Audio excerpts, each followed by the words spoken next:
अगं बघ ना माझ्याकडे किती पैसे जमलेत. दादा म्हणतो ना तू अजून लहान आहेस, गिफ्ट काय देणार मला. पण यावेळेस मी त्याला दाखवणार. काल मी आई बाबा गप्पा मारत होते तेव्हा ऐकलं दादाला नवा क्रिकेटचा बॉल हवा आहे. मग मी ठरवलं या पिगी बँकेतील सगळे पैसे काढणार आणि तो नवा बॉल आणणार.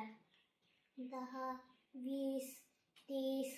अहो बापरे, अजून थोडी कमी पडतेत. पण चालेल, मी उद्या शेजारच्या काकांकडे जाऊन त्यांना भाजी आणून देईल. मग त्या मला 2 रुपये देतील आणि शाळेतला माझा टिफिन अर्धा मी खाईल, अर्धा मी माझ्या मैत्रिणीला देईल. मग ती मला तिथे चॉकलेट देईल, ते मी विकून पैसे जमवेल. दादा जेव्हा बॉल उचलून म्हणेल हे कोणी आणलं, तेव्हा मी हळूच म्हणेल मी.